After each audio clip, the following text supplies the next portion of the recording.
Give the gift of thoughtful conversation this holiday season with a membership to the Commonwealth Club.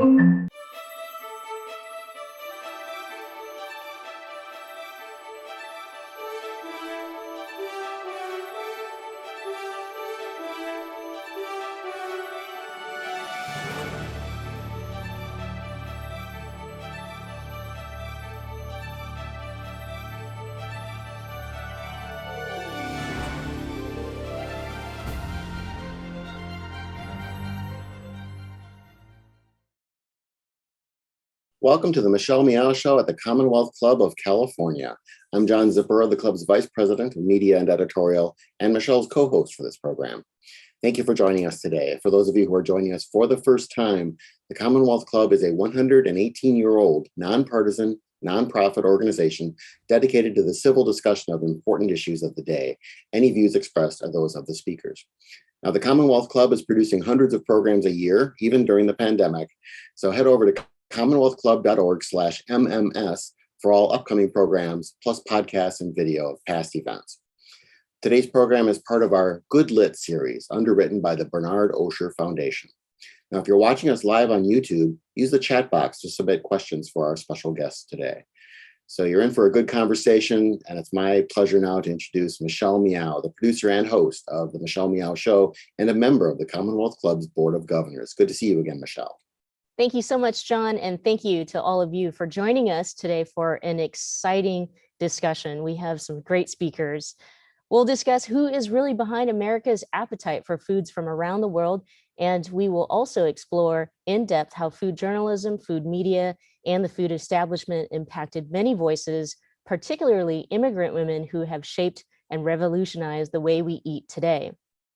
Our guests today include Reem Assil, who's the chef and owner of Reem's California and Reem's California Mission. We also have Alicia Kennedy, who's writer and author from the desk of Alicia Kennedy newsletter, and Mayuk Sen, who's the author of the book that we'll be discussing today. It's our central focal point of Tastemakers, 7 Immigrant Women Who Revolutionized Food in America.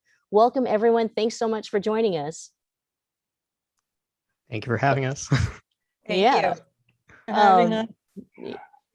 I'm so excited for this conversation. I mean, I love food. I love talking about food, and I love, just being very serious and political about the food that we eat. Why don't we start with Mayuk and the book? Like, what inspired you to write the book, to write it in this way, and also, the people that you chose to profile in this book? Totally. Yeah. So I'm going to try my best to keep this, not be too garrulous here in my answer to you. But the idea for this book really came to me back in 2017 when I was a 25-year-old staff writer at a site called Food 52. And back then, I was writing a lot of stories on figures in the food world who belonged to marginalized communities.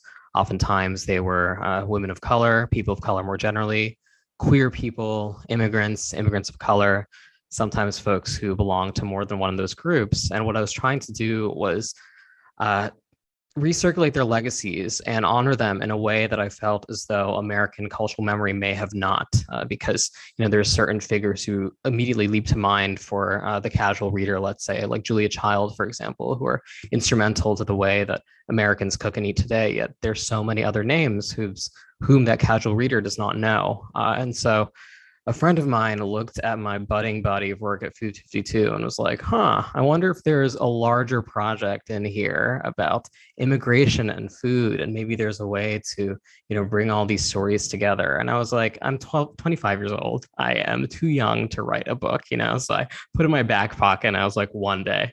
Fast forward 1 year later, when I'm the ripe old age of 26, I'm like, actually, maybe I can write a book now, And I had noticed over the course of that year, the proliferation of certain talking points within the American food media that were along the lines of immigrants get the job done and immigrants feed America. And, I'll be charitable here and say that that might have been well-intentioned coming from these usually white-led publications, yet I found the proliferation of these talking points so unsettling because to me, they, continue to privilege a certain kind of consumer whom the American food media has privileged for so long. And that is someone who's white, middle to upper middle class. And it's basically saying that immigrants, to have any value or worth at all, they must their value must be measured based on their productivity. And I found that so disturbing, especially as someone who was born to immigrants in this country.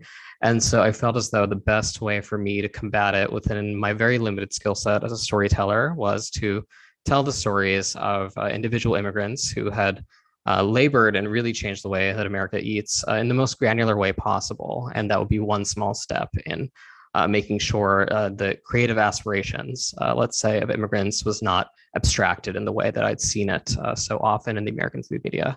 So that's where this book began. And I sold it at the end of 2018. And the 7 women I had in my proposal stage are not the 7 women who ended up being in this book, because I realized when I began writing that I needed to, I had chosen so many subjects who were no longer with us. And as a result, I needed to seek out women who had left behind materials that presented them speaking in their own voices. So those were usually memoirs, cookbooks with memoiristic passages, or a wealth of interviews they'd given to the press that really allowed me to see how they wanted the world around them and the public to perceive them. And that was a challenge, because I realized that the women who could afford to have their stories recorded at all in that way through memoir, for example, possess certain material privileges. So that was a struggle, but I made it happen.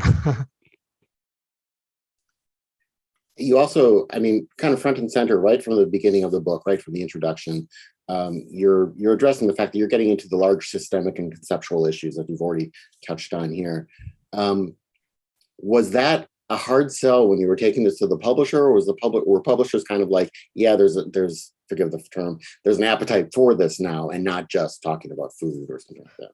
Yeah, I got some. I was very fortunate to get this book going into auction, which is nice. Yet I got a lot of reluctance from food publishers in general, ones who were typically just putting out cookbooks and very little narrative food nonfiction. I think the absence of recipes, for example, in my book was something that really deterred a lot of publishers from taking my book on, because they felt as though the presence of any recipes at all would be a way to ensure this book's commercial viability. And what I wanted to really prove in this book is that food writing does not necessarily need that service aspect to mean anything to the general reader, but it was tough, certainly. And I think I got more interest from non-food publishers in this book than I did from food publishers. But I don't know, that was 3 years ago. And the events of the past few years have certainly changed the landscape in some ways. I won't, I'm a little cynical about how much it's changed for the better or,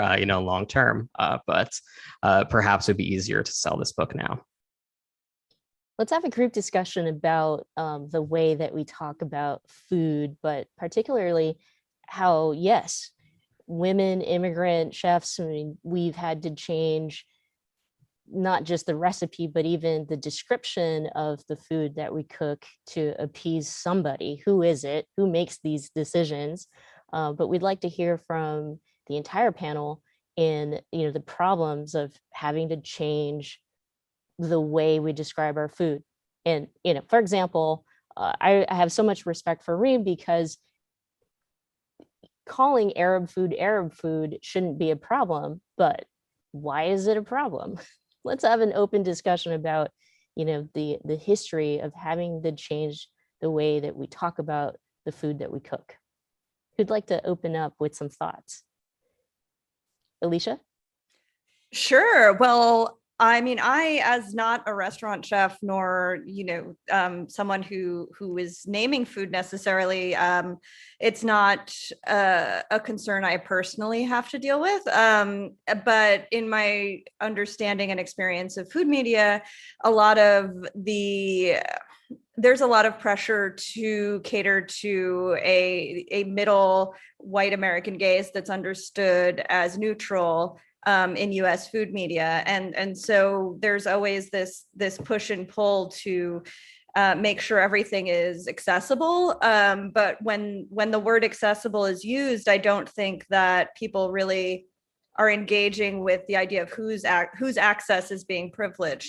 And this is one of those things that as Mayukh mentioned, is maybe changing, but we haven't seen At the end, we haven't really seen that change in a real way. And I think Reem can speak to the concrete ways in which that affects her own business.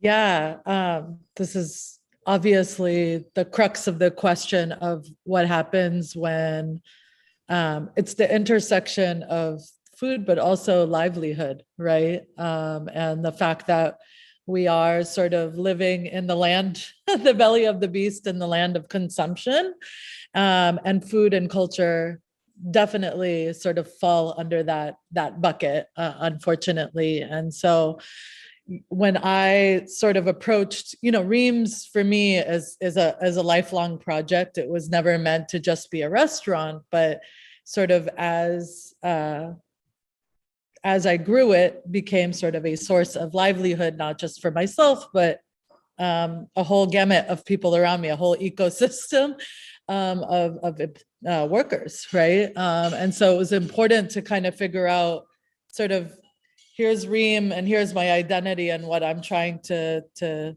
solve in terms of consciousness raising around my culture and in the context of the US, but then also here's what is needed to have a successful business. And those things didn't always, they didn't always sort of align.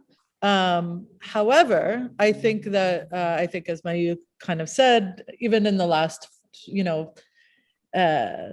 5 to 6 years, the landscape has changed in terms of consumers and what people want and what people want to be a part of. And I think that me being unapologetic, leading with my Arab identity, leading with my politics, actually turned out to be successful for my business. And that does speak to sort of where people are at across the spectrum, right, of access, so to speak. In the beginning, I was like, yeah, I really want to.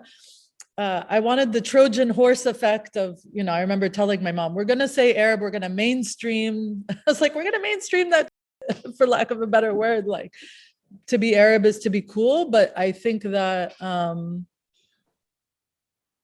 the media, food media is not, it's a microcosm of the broader media here in the US, are going to try to take that and sterilize it a little bit. And I didn't want that to happen.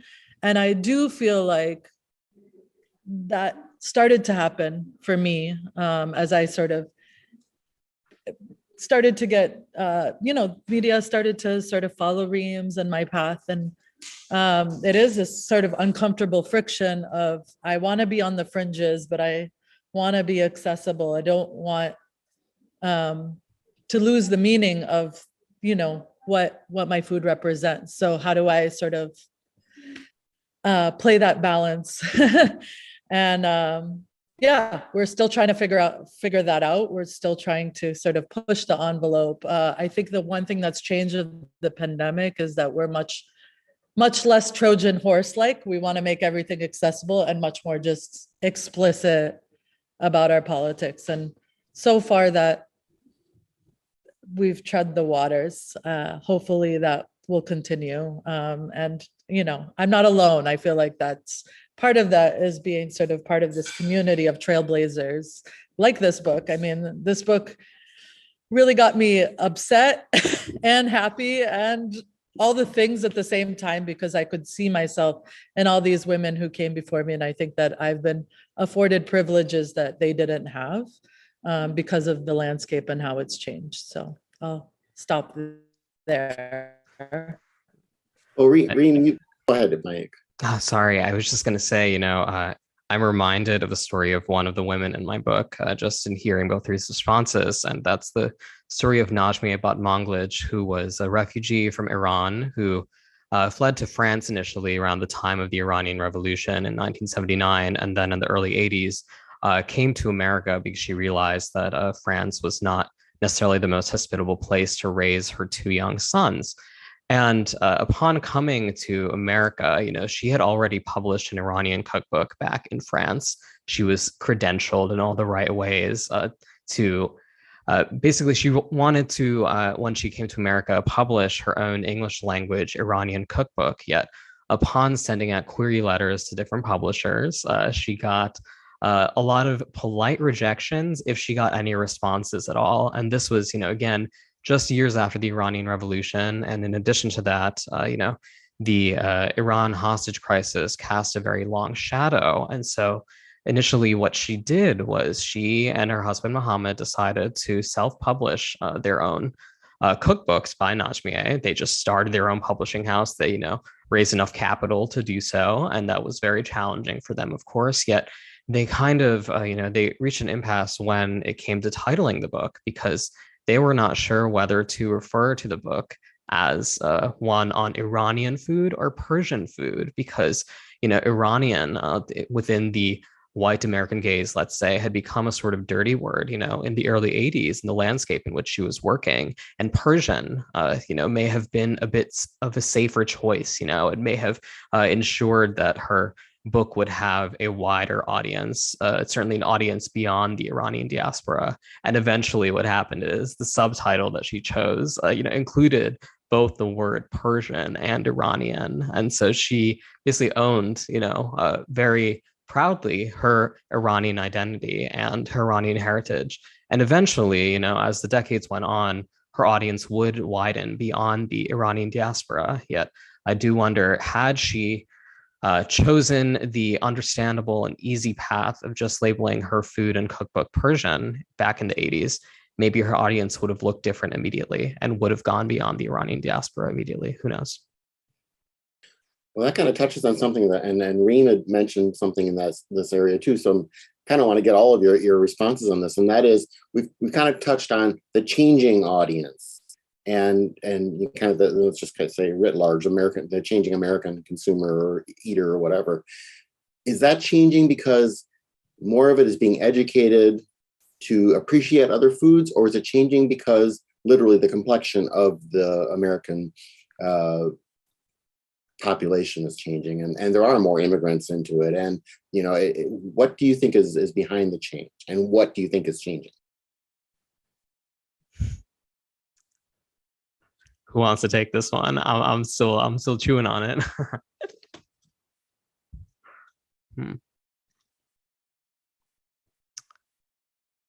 I'll start. I will just say that for a lot of the women in this book, especially the ones who are working right around the time of World War II, and in the decades following that, like around the time of 1965's Hart-Celler Act, which was in many ways a real landmark, immigration law.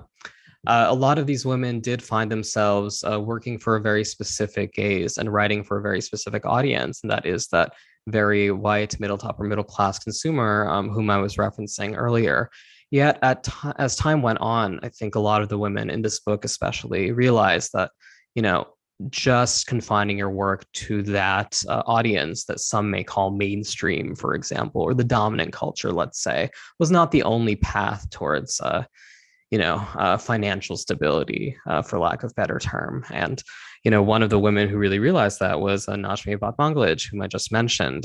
She was very much writing for the Iranian diaspora, and that is where she found her most devoted audience at first. And then eventually the audience widened. And the same goes for the subject of my final chapter, Norma Shirley, who was a Jamaican-born Black female chef who tried to open her own restaurant that expressed her culinary vision without filter in the early 1980s, New York. And that very vision was making Jamaican food French food with Jamaican flair, is how she put it at one point. Yet it was impossible for her to secure enough access to capital to make that dream a reality. And so what she did instead was she returned to Jamaica, and she realized her vision by cooking for her own people. And that was her path to success. And so I think that, as time has gone on and, with the advent of, let's say, social media and what it's done to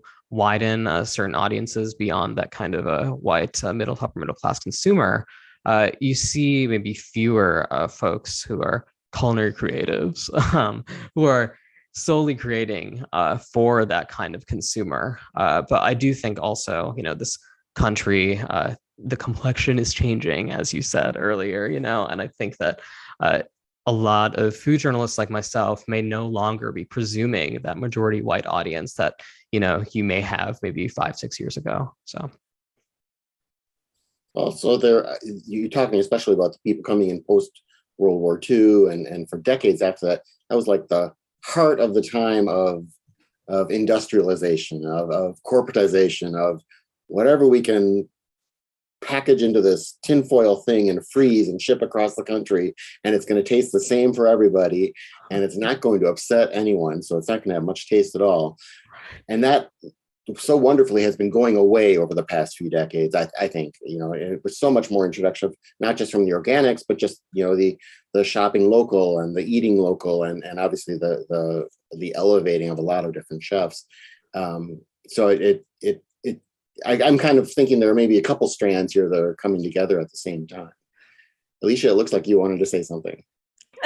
Well, actually, yeah, I was going to say something about what you just said, which is that I think that people are in the media a little bit more open to new voices, especially open to new foods. I think we've seen a lot of the idea that people accept a cuisine before they accept people, and they accept changes in what they eat before they accept changes politically that relate to these things. And so I do think that food media is shifting in some ways, but it's not shifting when we talk about mainstream food media as much around the discussion of power structures, the continued effects of industrialization of agriculture. I know you're in California, so you're lucky, but for a lot of us, we are not so lucky. And so, talking about, the government subsidies that really affect what most people are eating, what's genetically modified ingredients are in, I think, 75% of processed foods. There are these conversations happening, but they are still not. They're still, on the sidelines of the mainstream conversation. And so I think that it definitely shows that we open up the gates a little bit, but very, very slowly, very minimally. Yeah. I would just add to that I mean, these things don't come in a vacuum. So there's a lot of sort of organizing that's happening, in the US context to get us to where we are today. So I'm certainly sort of aware of my privilege in that wasn't afforded to, the Arabs who came before me, who did package their food in under the guise of Greek or Middle Eastern or whatever, Mediterranean or whatever, like that. All of those things matter. Oh, did I freeze? Can you guys hear me? You're fine. You haven't frozen. You froze. Okay. As long as I didn't freeze.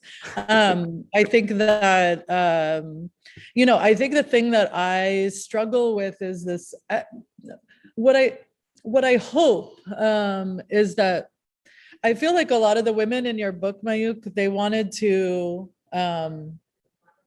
express themselves. Yes, there was the we need to make a livelihood, but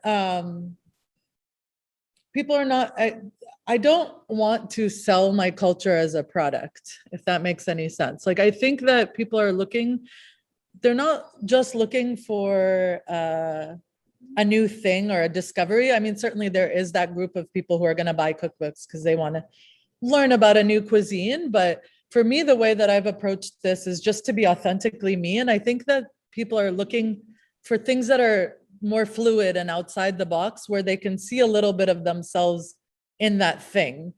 So as opposed to the fundamentals in Arab cooking, I'm the cookbook I'm coming out with is here's me, I'm an Arab woman. And you can see yourself in that too, So I do think that people are looking for reflections of themselves in whatever that cuisine is. And I'm hoping that is where we're moving towards, a sort of more fluid society where people have intersection of identity.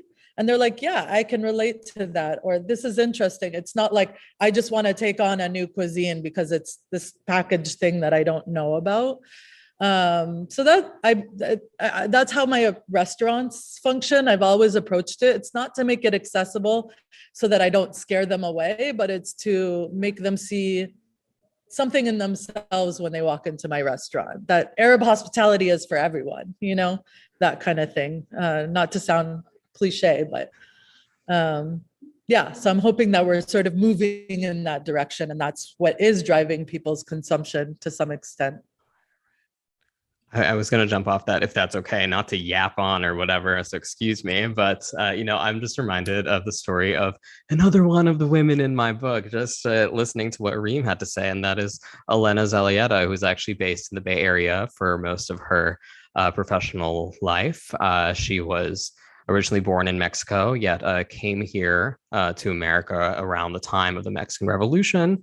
And, at first, so she was a cookbook author, and in addition to being a television cooking host and, owning restaurants and so on. And a lot of her early cookbooks, starting in the 1940s, they were solely focused on the Mexican and Spanish origin recipes of her youth. Yet over time, she started to see California as her real home. And her cookbooks began to reflect that sense of place and that shifting sense of place. And her final few books, are more focused on what she called California cuisine. And they would borrow techniques and ingredients from Japanese and Italian culinary traditions, and other traditions that immigrant populations within California, really celebrated. And my hypothesis in my book is that that may be one reason why Elena Zelieta is not a household name these days, in spite of the fact that, she accomplished so much and she was a star of her time. There may have been an expectation, back in the 1940s and just, throughout the 20th century for someone like Elena Zelieta to be the ambassador of the cuisine of her country of origin, right? Even if her creative aspirations were more nuanced and a bit different, and they reflected the fact that she called America home and she had certain experiences in America that shaped her palate and the way that she thought about food. Yet those voices, at least in the past, may not be as easily remembered as someone who is tasked with having that sort of ambassadorial role for the cuisine of their country of origin. And so I hope that's changing, like Reem said. One of the thoughts that popped up in my mind while reading the book, and then also merging all three of your experiences, I was thinking about authenticity. Reem had brought that up, right? But why authenticity is considered at times controversial when it comes to, food, or non-American food, you should say, or chefs who are cooking ethnic food. But my question to the three of you is, who gets to become an author? Who gets to be a food journalist, that they take seriously? Like, who makes these decisions? Because as a consumer, I'm always chasing, the authentic voices, the genuine voices. I want to know the history of the chef who's cooking the food that I want to try or I want to eat. I really don't want it watered down, and I would not want their voices changed. But apparently there's somebody or someone or something, an establishment, that gets to market what we eat. I'd love for all of you to add your thoughts on it, and especially, Alicia, in food media, food journalism, and not, and creating space for some of our most authentic and genuine chefs or food people. Well, yeah, for me, I had to kind of leave established outlets in order to start a newsletter to talk about the issues that I wanted to talk about and talk to the people that I wanted to talk to about those issues, and in a really candid way. I've interviewed obviously both Reem and Mayuk, and I think that we had conversations that would literally never be published in a food magazine in both cases. And so that's what I've always tried to cultivate in my work, is a space for people's actual perspectives and actual totalities, and like those intersectional identities that Reem was talking about, where you don't have to be put on the performance of who that's packaged, of who you're supposed to be. You just need to be you. And I think that that's something that's just not cultivated in mainstream media. And that's because that's by design. A magazine is selling itself as a brand. When I worked at Time Inc. isn't Time Inc. anymore. But when I was at Time Inc., they were like the brand. They call each magazine a brand. They don't call it a magazine. You know, it's not like a publication. They call it a brand. And so it's selling that perspective. It's selling that lifestyle to you. And so now we're finally seeing spaces open up in food journalism where maybe we're all still selling a brand, but at least it's a different brand. You know, there's Vittles out of London. That's another newsletter that, you know, publishes writing specifically from the UK, but from all over the world and from perspectives from all over the world, really global in its scope. There's Whetstone from Stephen Satterfield that, you know, they have a whole South Asian vertical to cover different issues from that part of the world. And so I think that the plurality of voices that's coming out now and the plurality of perspectives is really going to, I hope, break things open for people who are looking for that more genuine kind of perspective and engagement with food culture, because I still think that, you know, when we're talking about the big outlets, they're really constrained by advertising still. They're really constrained by, you know, when you have a huge audience, that means you also have you have to kind of find the middle of that audience and not make them too angry on either side. And so it can be really difficult to do new things in that space. And so I think that, we're independent media in food is really breaking things open now, I hope, and giving new space for people who haven't felt connected to the more mainstream outlets.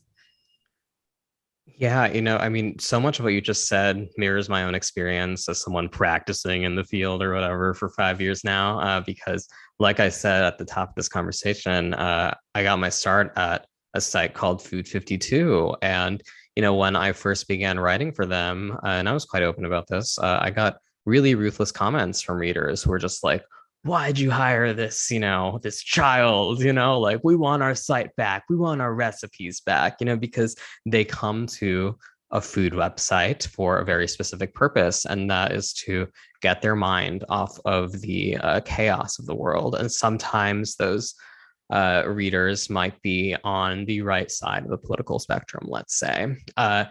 And it's tough because, you know, this industry, media and food media specifically, are both quite exclusionary in many ways, you know, racially, you know, class-wise, et cetera. And, you know, I do carry certain privileges in that, you know, I went to the right school that allowed me easy entry and access into an industry like this. And I present to this world as a man, and that affords me certain privileges in spite of the fact that I'm brown. Yet when I first got here, I found myself so confused because my own viewpoints did not necessarily have a home in the publications that I was writing for. And then as a result, I had to borrow a word that Reem used earlier, I had to sterilize my own voice, essentially, you know, and really, you know, write for as wide an audience as possible. Those folks who might get really angry at the fact that, you know, I am writing for a site like Food 52, while people who belong to my own community and whose politics align with my own. And that's really tough, you know, especially if you do belong to a marginalized community.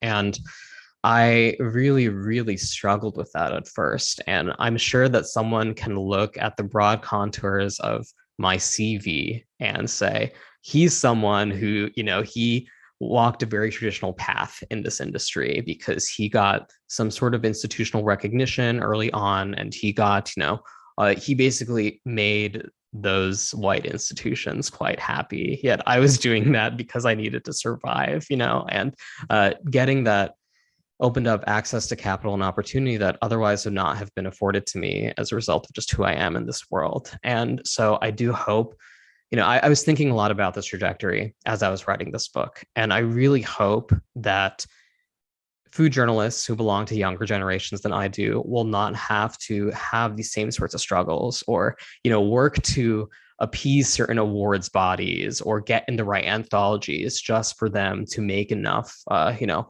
money to survive in this industry and for their voices to be heard, you know, without filter and without the constraints that a more traditional publication might impose upon them. And I do think over the past year, as Alicia said, there has been an increased awareness of, independent food media like Vittles, like Whetstone, which is, I think is, or at least I hope, convincing younger or emerging food writers that, you don't necessarily have to write for a big paper to have made it.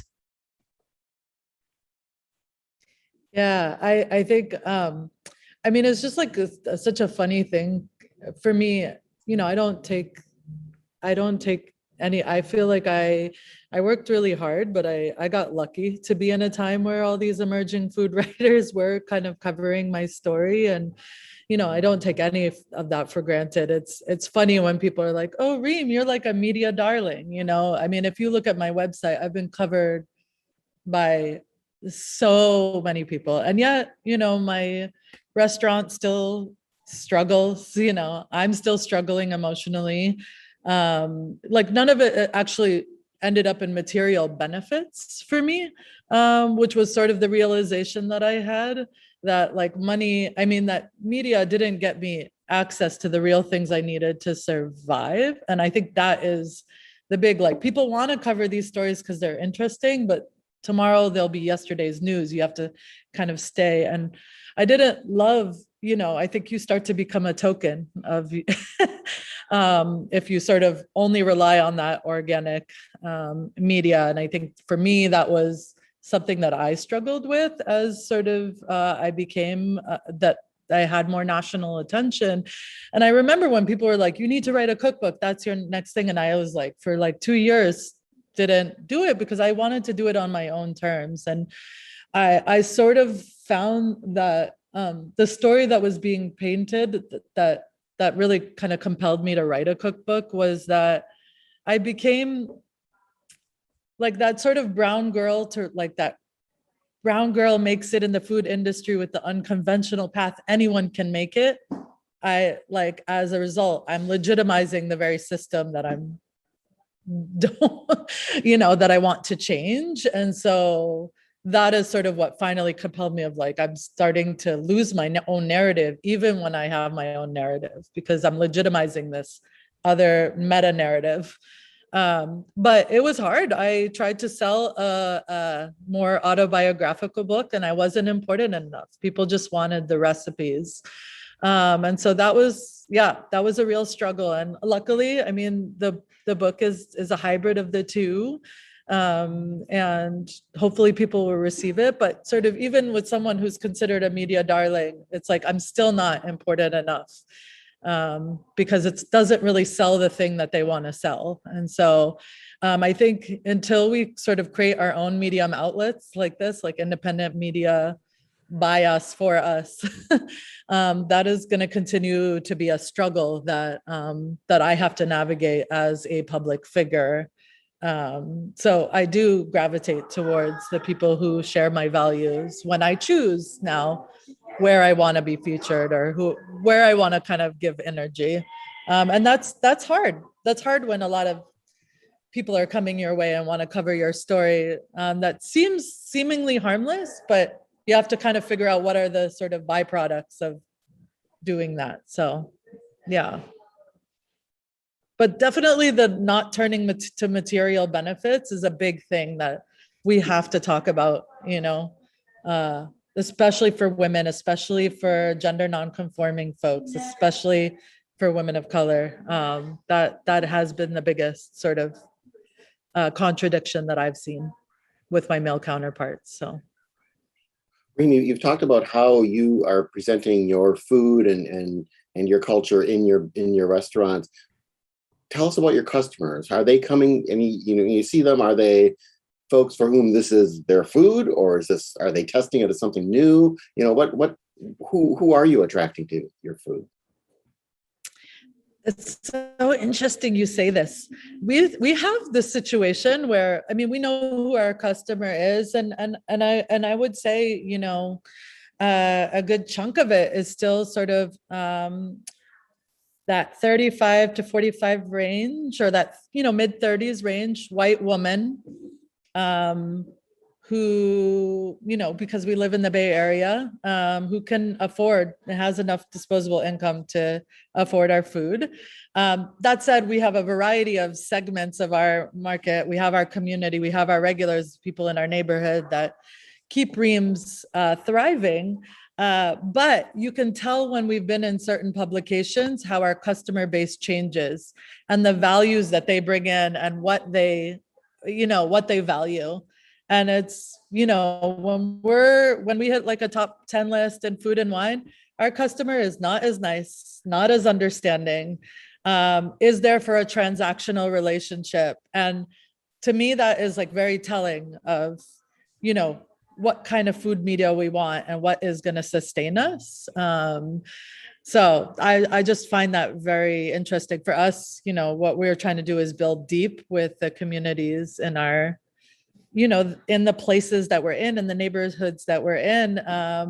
But to thrive as a restaurant, you need to have that consumer with the disposable income that is going to, even if they don't like it, because those tend to be the most stingiest ones, spend enough money so that we can pay our workers livable wages. So that's so interesting you say that, because I literally had one of the questions written down was, is that different to be serving food to, say, a first-time customer, preparing and serving food to that person, than it is to someone who comes to your restaurant every week and you know them by name and they're like, oh, yes. I want, you are getting different. Absolutely. But I do think that the common thing that is most of the people that come into Reams has heard of Reams before. They don't just stumble upon Reams. So naturally, they're going to be a values-driven customer if they've read anything about Reams, which is awesome. Like that's what we want. We want people to shop with their values, and we're inviting them in. This is not just your space. This is our space. This is the space in the neighborhood that you're in. Like we force people to engage with everything in that space, and that, obviously the pandemic has prevented us from doing that in the physical sense, but that is sort of how we present in the media, who we choose, what events we choose to be a part of, how, what talks that I choose to engage with, and so on and so forth.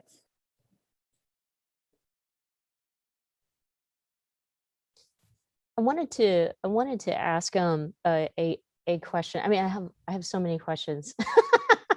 I'm going to go back to my notes very quickly here. I can't help but bring up the pandemic, and we, in the book, we talk a whole lot through American history, political history of the shared struggles that the women had faced, and we continue to face that even today. I can't imagine what the pandemic did to set us all the way back, but this is kind of a challenging question. But what would we need to do to support women in the food industry? What are some of the specific changes, like if you can even actually pinpoint it, that would alleviate some of these struggles that oftentimes the mainstream media does not want to talk about?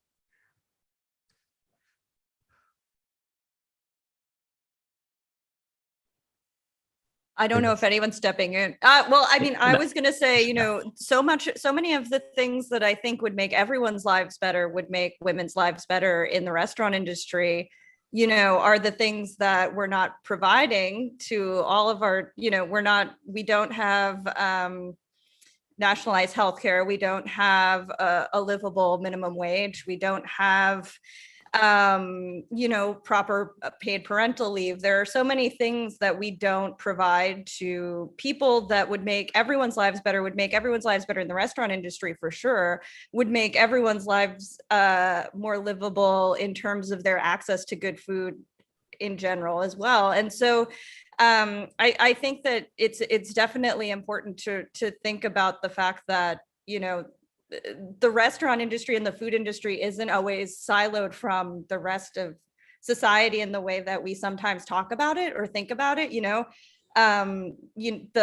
livelihood and the well-being of a restaurant worker has a lot to do with the livelihood and well-being of me as a creative worker, or someone else as any worker. I think that's the way I think of it, at least these days. Yeah, I'm Yeah, I'm with Alicia. Sorry, Reem, you go go ahead. ahead, Mayu.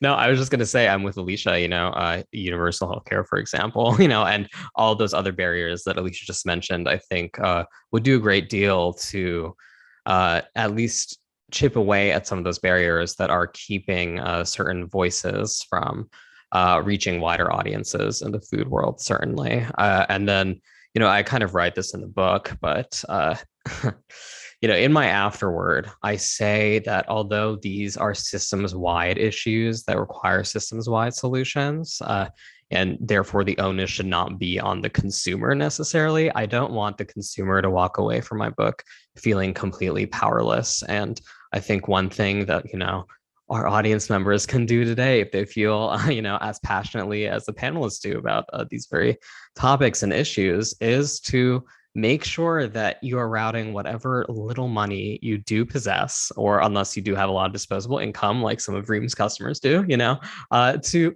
make sure that you're routing that money towards, independent food media, or, food publications, or creators like Alicia, for example, creative workers like Alicia, whose politics are truly progressive and advocating for that better and more just world.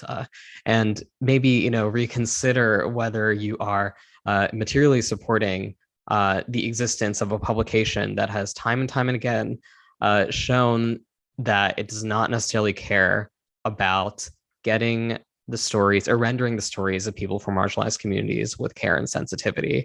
And we could talk all day about how many food publications exist in that vein. Yeah, definitely material resources is a big piece of it. Like, pay us for our time when you ask us to provide material. I mean, I think that is a big thing. That was a big thing that the pandemic really, I'm like, okay, somebody's going to interview me. I'm going to think about, why don't you just pay me to write this article? Or, I think make spaces for more voices is a big one. When you're talking about workers, interview people who are on the front lines. Don't just interview sort of token spokespeople for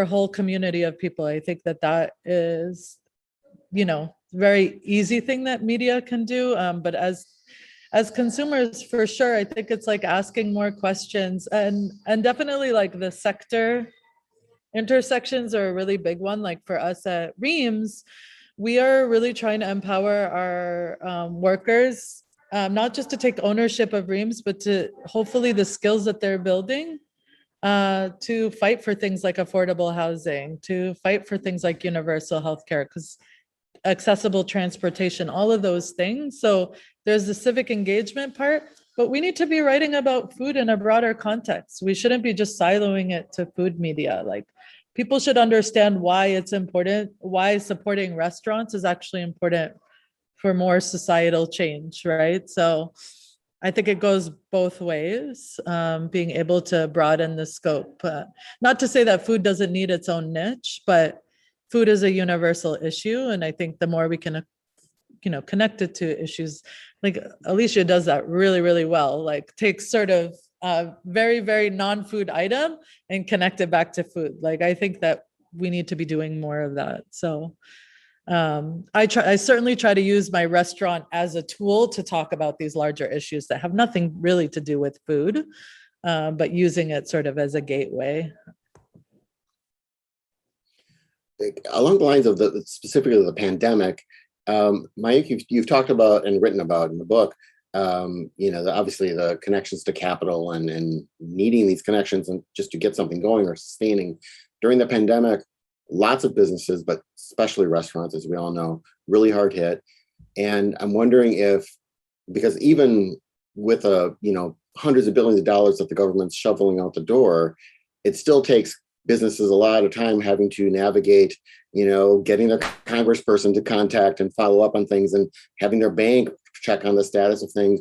And I'm wondering if immigrant women and their communities as business entrepreneurs, are they at a disadvantage of not having as deep networks and or access to the people who can then make the calls, to put the pressure on, just to get something to keep their business going?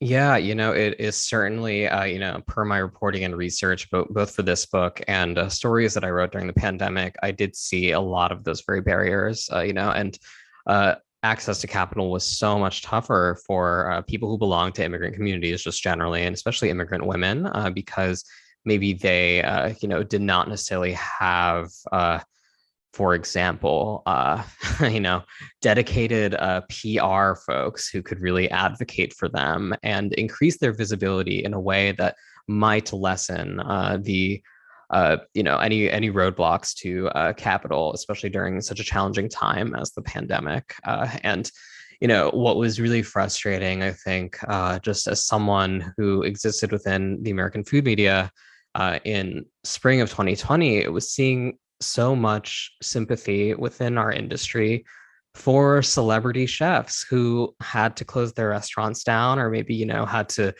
lay their workers off, which I saw, at least at first, and I'm going to be as diplomatic as I can in my criticism of some of my peers and colleagues. I saw a lot of sympathy directed towards celebrity chefs who were materially far more well off than their workers who were laid off would be, and so I do hope that changes moving forward, and that I do hope that it's not just those celebrity chefs who are familiar names to anyone who's a food enthusiast who are going to be able to, have a restaurant, after a catastrophe like the pandemic of this, these past 2 years.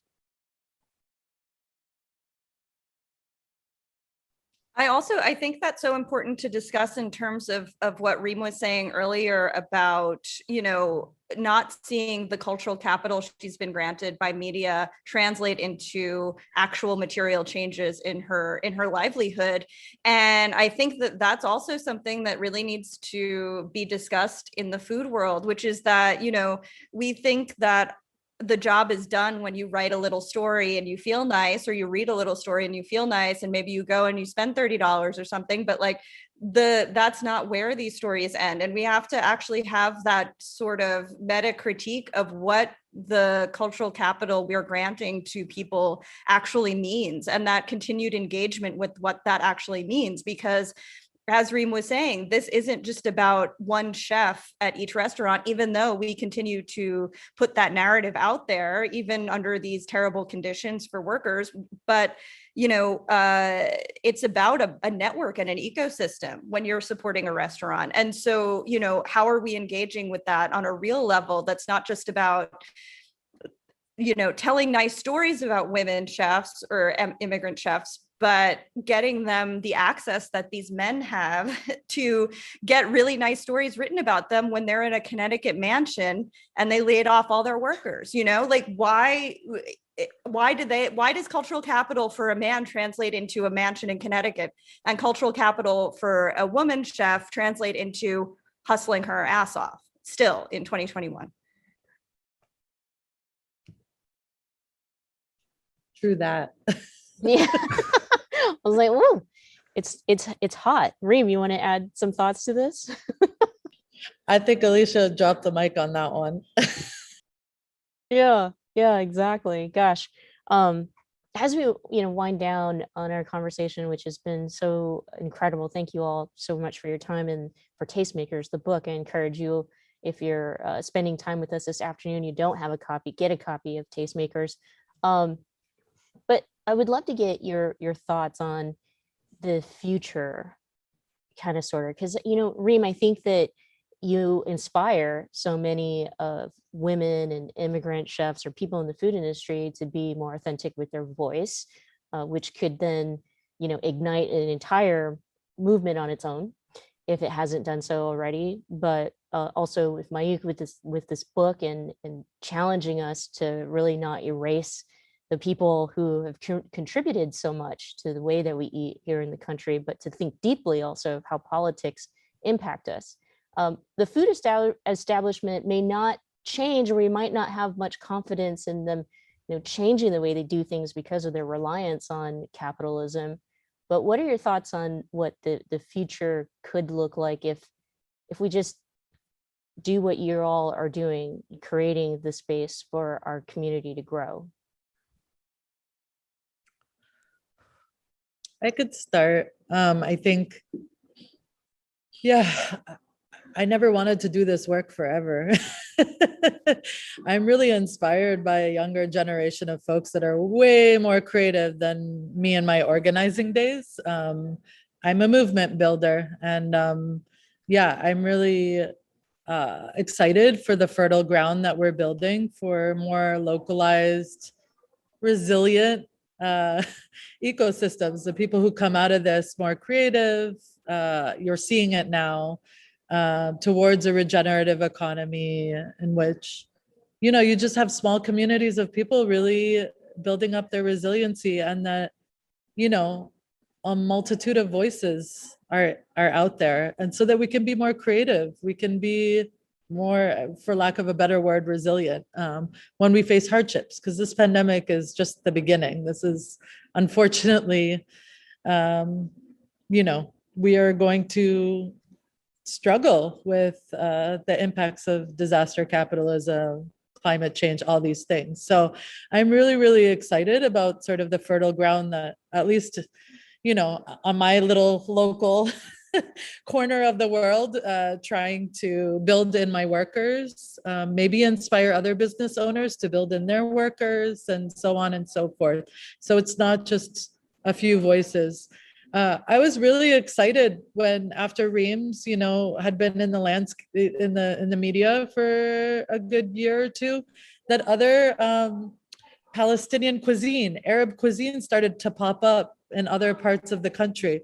I'm not going to claim that, but I like to hope that I'm, you know, that there's some making of space for other people to not be in the shadows anymore. And so if we can do that for one another, if we can kind of really build each other up, I think that there is a stronger, more resilient future for those of us who've been on the margins for a really long time.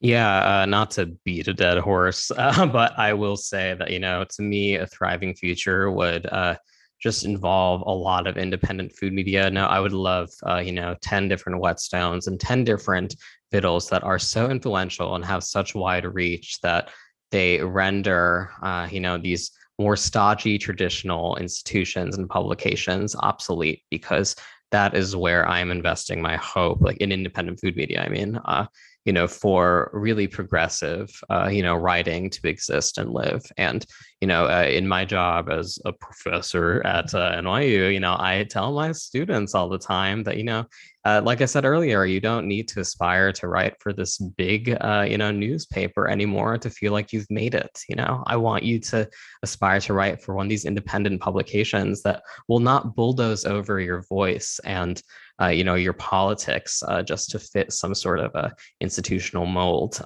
In addition to that, I really do hope, and I write this in the book, that, you know, first of all, I hope that younger, more talented, more hardworking writers than me will write better versions of this book, especially ones that, you know, focus on the stories of women who did not have the class privileges that a lot of the women in this book did. Because, you know, I said this near the start of this conversation, but a lot of these women, you know, they had, you know, they could afford to write memoirs, and, you know, they'd had access to publishing channels. And there's so many stories I wish I could have told with care and tenderness that I was not able to, just because these women, some of these women I wanted to write about, were no longer around to speak for themselves, and they did not leave behind those sorts of texts that presented them speaking in their own voices. And so I do hope that, you know, whomever holds capital, you know, in the food media, food publishing landscape moving forward, is more conscientious of who it gives opportunities to tell their own stories. And I hope that, you know, those figures might come from, you know, outside the middle to upper middle classes, because historically that certainly has not been the case. And I do also hope, finally, last thing, is that journalists like myself are more diligent about gaining the trust of sources from marginalized communities who might have every reason to not trust the media or the food media because of, you know, all the blunders that people within our industry have made historically. So those are three things that I hope happen. We have a question not too far off that from one of our viewers. She asks, how can we increase the audience of these more progressive food media outlets? How can we get more people on board who do not seek out such perspectives already? I'd be interested in each of you responding, but in your response, could you also just give us a URL or a Twitter handle or whatever where our audience can get in touch with you or follow you in your work? Well, I don't know how to make people follow these things. I've had like very organic success with my newsletter, and I try and use that platform always to spotlight other people doing similar work or different work, but also good work, obviously. And so I think that it's about sharing on social media. That's where a lot of growth happens for people. Frankly, that's just the truth. And forwarding emails to your friends if you read something that you like, telling writers that you like their work and encouraging them to keep going, especially if it's maybe a smaller newsletter that you've liked or someone's Instagram account that's inspired your cooking. And I am on Twitter at Alicia Kennedy and on Instagram at Alicia D. Kennedy. Yeah, I mean, to add to that, I would just say, open your purse. Like truly support these publications materially, because I have seen, quite a few independent food publications put up GoFundMes, and then weeks later we see from the owner of that publication that they have not reached the funds that they were really expecting, and that is crucial to their survival. So again, not to repeat myself, but the onus shouldn't always fall on the consumer, but also the consumer is complicit in some ways too. And so I do hope that readers will look out for if certain independent food publications are like, okay, I'm setting up this GoFundMe or this fundraising campaign to ensure that this publication lives on beyond next year, that readers actually, support that. Because I've seen so many casual readers just kind of, offer laments after a publication has folded, saying, "Oh man, too bad. I liked what they were doing." It's like, well, did you invest time and what little money you might have in ensuring that it was going to survive? I don't want to ask that question anymore. So, and sorry, you can follow me on Twitter at Senator Mayukh. I am sorry, there's no other handle available. Senator Mayukh, and then my Instagram is mayukh.sen. Well, I Yeah, can't believe it. Go ahead, Reem. Oh yeah, I'm Oh, sorry. I'm so sorry. Yeah, I mean, I think the way that I sort of got into, I mean, obviously social media is awesome because people are reposting and all of that, but just like the people that really share your values, ask them what they're reading, you'll find a lot of resources just in those conversations. And you can find me at reem.asil on Instagram and asil_reem on Twitter. I was overly excited to remind everyone to open their wallets and purses up as we end the program. And so, yes, you can find these folks on Twitter and social media and share the heck out of their work. But also, if you're in the Bay Area, make sure you pop in to Reem's California Mission or Reem's California and go eat with intent and heart and love it and support our community, but also be a part of Alicia Kennedy's newsletter from the desk of Alicia Kennedy. And finally, as I mentioned before, get a copy of Tastemakers, 7 Immigrant Women Who Revolutionized Food in America. It's more than just learning. I think that it's life-changing and give you some thoughts on how you eat, how you support our community. Thank you all for joining us here at the Commonwealth Club. Back to you, John. Well, thank you again to our special guests on this Michelle Meow Show at the Commonwealth Club of California.